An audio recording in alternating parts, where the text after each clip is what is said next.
साथियों फिलहाल है जींद जिले के किनाना गांव में, और किनाना गांव में आप देखना रहे हो इधर ठेका है और इधर धरना चल रहा है।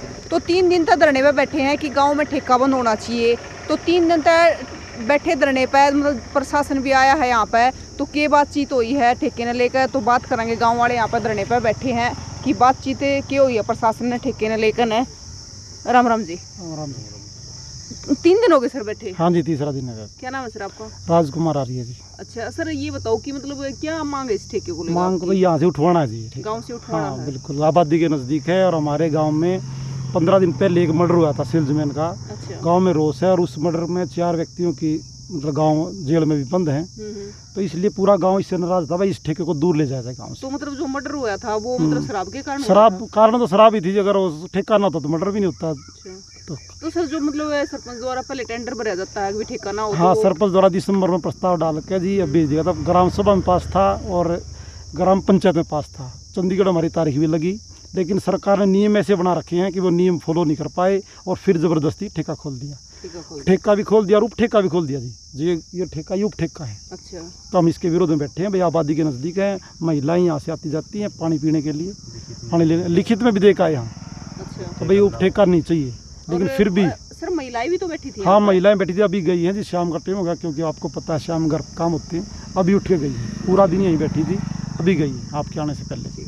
राम राम जी। राम राम जी। की कहोगे सर? जी, जो हमारे गांव में ठेका खोला हुआ है, गांव में पूरा आक्रोश है। इसको लेकर के एक महापंचायत भी हुई हमारे गांव में, उसके अंदर भी पूरे गांव में आक्रोश था कि इसको रोका जाए। उसमें एक वो लिखित में हुआ कि लिखित में EDTC जो जिला आबकारी विभाग है उसको दिया जाए। हमने, हमारे नंबरदार साहब हैं, उन्होंने फ़ोन पे बात भी की। उन्होंने कहा कि अभी तक हमारे पास कोई फीस के लिए कोई आया नहीं है आपके उप ठेके के लिए। तो फिर भी हम लिखित में सरपंच के लेटर पैड पे दे कर के आए कि उन्होंने हमें रिसीविंग भी दी और आपके गांव में उप ठेका नहीं खोलेगा आश्वासन भी दिया। और उससे अगले 2 दिन के बाद फिर ये उप ठेका खोल दिया गया। और फिर प्रशासन हमारे ऊपर दबाव बनाने के लिए आया कि आप लोगों ने ये लोग क्यों लगा दिया, कि DSP SHO SP नहीं सॉरी वो EDTC लगभग 6 घंटे हमारे यहाँ हमारे ऊपर दबाव बनाता रहा कि आप इसको खोलो, उठो। हमने उनसे कहा कि आपसे रिक्वेस्ट है, प्रार्थना है। महिलाओं ने भी रिक्वेस्ट की कि आप सब हमारी जो मांग है उसको मान लीजिए और हम यहाँ से चले जाएंगे, नहीं तो हम शांतिपूर्वक धरना यहाँ रखेंगे। तो सरपंच साहब जी, प्रशासन आया था तो कुछ बातचीत हुई उसमें? हाँ, बातचीत काफ़ी लंबे समय हुई जी, लेकिन उन्होंने आश्वासन दिया था भाई जगह दे दो। मैं कहा जी हम जगह नहीं देंगे, क्योंकि हमने आप चाहते हो कि बिल्कुल ही ना? हाँ, हम तो ये चाहते हैं भाई बिल्कुल ना रहे, क्योंकि हमने इलेक्शन भी नशा मुक्त लड़ा था जी। हमारा नारा था हमारे गाँव में नशा मुक्त समाज बनाएंगे और नशे को बिकने से रोकेंगे। तो हमारा तो नारा था ये।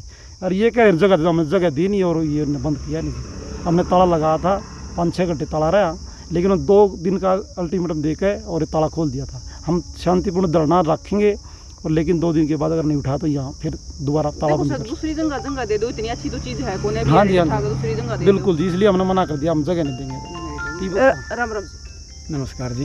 क्या नाम सर आपको? मैं सुरेंद्र हूँ जी।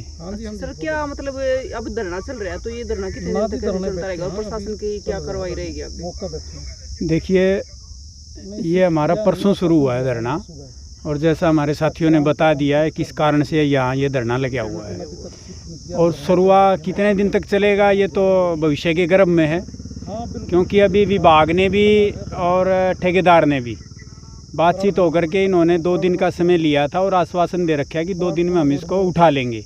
आज शाम को वो 2 दिन की अवधि इनकी समाप्त हो जाएगी।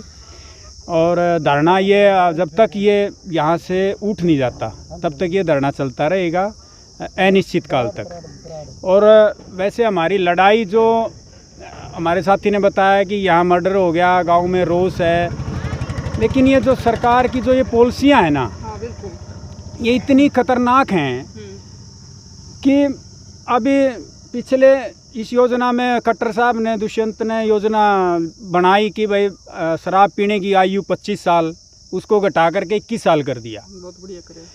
हाँ, तो भाई ये चाह रहे हैं कि 21 साल का नौजवान है होते ही हर शराब पीनी शुरू कर दे। तो उसकी जवानी जाएगी कहाँ? उसकी और वो शराब में डल तो देखो जी, विचार करने की बात है कि ये समाज के हित में है ये उम्र घटाना।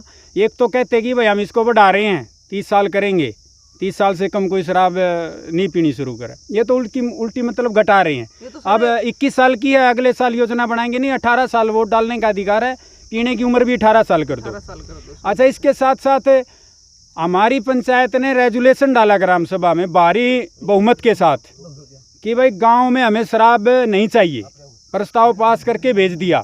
सरकार ने बनाया कि भाई जो पंचायत प्रस्ताव दे देगी उस गांव में शराब नहीं ठेका नहीं खोलेंगे, पंचायत ने दे दिया। लेकिन ये सारा घुमा फिरा के ऐसे कानून नियम बना रखे इन लोगों ने कि ठेकेदारों द्वारा कोई ना कोई केस करवा देते हैं अवैध शराब बिक्री का, और फिर कहते हैं कि भाई आपके यहाँ तो केस हो रहा है इसलिए बेचनी पड़ेगी, ठेका खोलना पड़ेगा। तो हमारे सरपंच साहब चंडीगढ़ गए, सुनवाई पे भी भाग में उन्होंने कहा कि आपके यहाँ तो 2 अवैध शराब का केस हो रहा है, और पूछा कि किसका है, कोई बाहर का ही कोई व्यक्ति का नाम ले दिया, उसके नाम FIR दर्ज है इसलिए ठेका खोल लेंगे। और उसके बाद भी देखो कि ठेका खोल दिया, चलो गांव की आबादी से बाहर एक जगह ठेका लगा दिया। लेकिन खट्टर साहब और माननीय दुष्यंत साहब जिनके पास ये विभाग है इस समय, वो ऐसी ऐसी योजनाएं लेके आ रहे हैं कि भाई जिस गांव की आबादी 4000 है वहाँ पर एक सब बैंड और दे दिया जाए। अब पॉलिसी बना दी, अब हमारे गांव की आबादी 4000 से ज़्यादा है, तो अब ठेकेदार ने तो भाई, वो तो दुकानदार है बेचारा, उसने तो फीस भरकर वो ले लिया, उसने तो पैसे जमा करा रखे हैं। हमारा ना ठेकेदार से कोई विरोध है ना भाई उसका, अगर हम ये बैठे हैं और उसकी शराब नहीं बिकेगी तो हमें तो बल्कि अंदर से दुख है कि भाई वो तो पैसे भर रहा है, उसका नुकसान हो रहा है। लेकिन ये नीति तो सरकार की गलत है।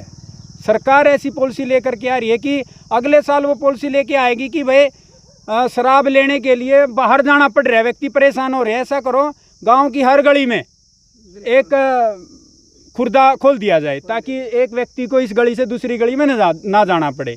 मतलब ये लोग ऐसी मानसिकता, एक तरफ तो कह रहे हैं हम राष्ट्रवादी सरकार हैं, हम राष्ट्र की, हम पता नहीं क्या क्या नारे दे रहे हैं, दूसरी तरफ इनकी पॉलिसियां देखो। जब इनकी पॉलिसियों पर विचार करें तो भाई ये तो ऐसा लग रहा है कि ये तो बिल्कुल समाज को गर्त में डुबोना चाह रहे हैं। समाज निर्माण तो दूर की बात है, तो मतलब ये चाह रहे हैं कि बच्चा 18 साल का और शराब पीनी शुरू करे, बस ताकि ये पैसे इनके पास आएँ और ये कमाई करें अपनी। तो ऐसी ऐसी नीतियां हैं इनकी। तो हम इस सरकार की नीतियों का विरोध कर रहे हैं, और इस जो ये उपठेका यहाँ खोला है, हम तो ये कह रहे हैं, सरकार से मांग कर रहे हैं कि जो ये पॉलिसियाँ इनमें सुधार करे, नहीं तो आने वाला समय उनके लिए बहुत खतरनाक है। कहाँ वो अपने आप को राष्ट्रवादी कह रहे हैं, ये राष्ट्र के लोग सब समझने लग रहे हैं कि ये कैसी कैसी पॉलिसियाँ लेकर के आ रहे हैं, तो उनके लिए बहुत बड़ा खतरा आने वाले समय में। तो हम यही प्रशासन से और सरकार से ये हमारी मांग है कि इस उपठेके को यहाँ से दूर शिफ्ट करवा दिया जाए, और इसी मांग को लेकर ये अनिश्चितकालीन हमारा धरना शुरू है। इस पर सैकड़ों महिलाएं हर रोज़ आ रही हैं, गांव के लोग जागरूक हो रहे हैं। इससे शराब के प्रति भी युवाओं में एक प्रेरणा जारी है कि भाई ये मतलब नहीं पीनी चाहिए, और इस तरफ भी जागरूक हो रहा है हमारा समाज। देखो सर, अगर सरकार को नीति बनानी है तो और बहुत सारी नीतियां हैं जो लोगों की भलाई के लिए बना सकती हैं, लेकिन ये मतलब लोगों को शराब में डुबोने के लिए नीतियां बनाई जा रही हैं कि गांव में खुल रही है। मतलब आगे आने वाले समय में तो ऐसा हो जाएगा जैसे हमारे गांव में जगह जगह परचून की गलियाँ वो होती हैं, तो परचून की दुकानों पे भी शराब बिकने लगेगी। हाँ बिल्कुल, ये तो सही है सारा ये हैं कि एक नौजवान जो ही युवावस्था की तरफ आए और वो नशे का आदी हो जाए और पड़ा रहे, और जब वोट का समय आए तो इनको एक बोतल पिलाई और इनके अपने कार्यकर्ताओं को छोड़ देंगे, इनको पिलाओ और अपने बटन दबवा लो। ये तो मतलब ये चाह ही नहीं रहे, इनकी सोच ही नहीं है उस प्रकार की कि समाज को कैसे ऊंचा उठाया जाए, कैसे ऐसी पॉलिसियां लेकर के आई जाएं। आप विचार करो, इनकी पॉलिसियों का जब अध्ययन करोगे, ऐसी ऐसी पॉलिसियां हैं कि शराब का फैक्ट्री लगाने के लिए पहले 10 लाख रुपए फीस थी, अब उसको घटा के 1 लाख कर दिया। 1 लाख रुपए में भरो और कोई भी व्यक्ति फैक्ट्री लगा लो, कहीं पर भी लाइसेंस लो, कहीं पर भी शराब बेचो, खरीदो, कुछ भी करो। ये मतलब ऐसी ऐसी पॉलिसियां लेकर के आ रहे हैं कि इसको बढ़ावा दे रही हैं। मतलब हरियाणा सरकार द्वारा नशे को बढ़ावा दिया जा रहा है। बिल्कुल, हरियाणा सरकार द्वारा नशे को बढ़ावा दिया जा रहा है, और ये जो इनके लिए आत्मघाती कदम है, क्योंकि हरियाणा दूध दही का खाना ऐसी ऐसी हमारे यहाँ हम सब ने सुना है बचपन से, और अब उसको ये लोग ऐसा चाह रहे हैं कि इस दूध दही के खाने को शराब में बदल दिया जाए और यहाँ के नौजवान, यहाँ के वरिष्ठ, यहाँ के बच्चे सारे इस नशे में डूब जाएं। ऐसी पॉलिसियाँ इन लोगों की। तो देखो, सरकार की पॉलिसी आपके सामने है और सरकार की पॉलिसी को लेकर आपका क्या कहना? क्या हरियाणा सरकार की नीति आपको सही लगती है?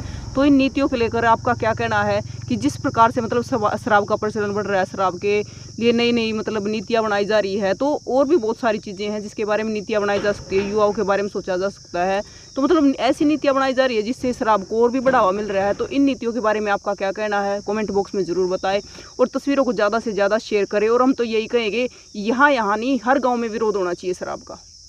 जय हिंद।